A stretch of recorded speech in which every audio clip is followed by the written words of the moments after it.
আমি যে রেসিপিটি বানাবো সেটা আমার দাদার ভীষণ পছন্দের একটি রেসিপি।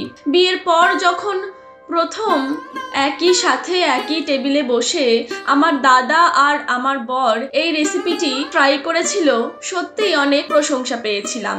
ভিডিওটি শেষ পর্যন্ত দেখার জন্য অনুরোধ রইল। আর হ্যাঁ, আমার আজকের এই রেসিপিটি আপনাদের কাছে ভালো লেগে থাকলে লাইক, শেয়ার, কমেন্ট এবং সাবস্ক্রাইব করতে কিন্তু একদম ভুলবেন না। নমস্কার বন্ধুরা, আমি তৃষ্ণা। আমাদের রান্নাঘর আস্বাদনে আপনাদের সকলকে স্বাগত। আজ আমি আপনাদের খুবই অল্প সময়ে এবং অল্প উপকরণে বাটার চিংড়ির অতিরিক্ত একটি সুস্বাদু রেসিপি করে দেখাবো। রেসিপিটি বানানোর জন্য আমি এখানে নিয়ে নিয়েছি চিলি ফ্লেক্স, পেঁয়াজ কুচি, রসুন কুচি, ধনেপাতা কুচি, বাটার আর চিংড়ি মাছ। প্রথমেই আমি গ্যাসটা অন করে কড়াই বসিয়ে দিয়েছি।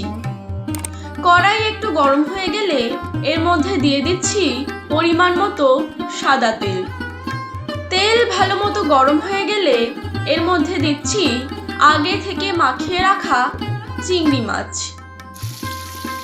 চিংড়ি মাছগুলো আমি লবণ, গোলমরিচের গুঁড়ো আর লেবুর রস দিয়ে 20 মিনিট মাখিয়ে রেখে দিয়েছিলাম। এবার আমি 4 থেকে 5 মিনিট সময় নিয়ে চিংড়ি মাছগুলো একটু ভেজে নেব। চিংড়ি মাছগুলো আমার গোল্ডেন ব্রাউন করে ভাজা হয়ে গেছে।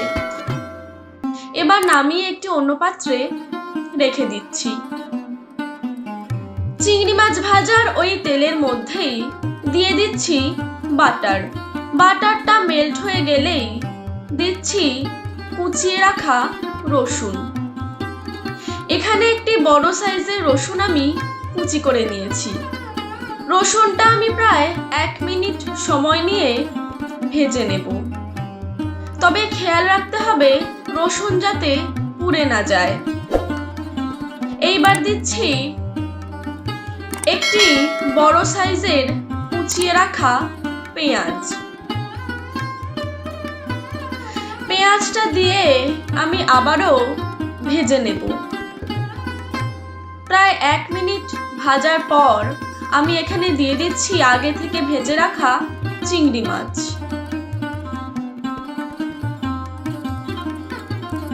এবার রসুন আর পেঁয়াজের সাথে চিংড়িটা ভালো মতো মিশিয়ে নিচ্ছি। দিচ্ছি পরিমাণ মতো লবণ, পরিমাণ মতো চিলি ফ্লেক্স। এবার ভালো মতো মিশিয়ে নিচ্ছি। ভালো মতো মিশিয়ে নেওয়ার পর আমি এখানে 3 চামচ মতো টমেটো সস দিয়ে দিচ্ছি।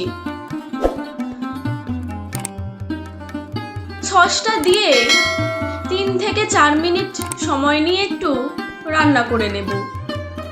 এরপর দিচ্ছি সামান্য একটু বাটার আর দিয়ে দিচ্ছি ধনেপাতা কুচি।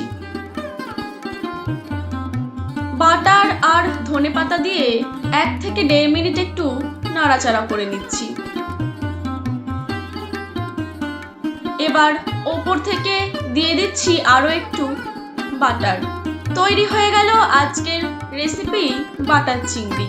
ভাত, রুটি, পরোটা, রাইস, ফ্রাইড রাইস সমস্ত কিছুর সাথেই এই রেসিপিটি খেতে কিন্তু দুর্দান্ত লাগে।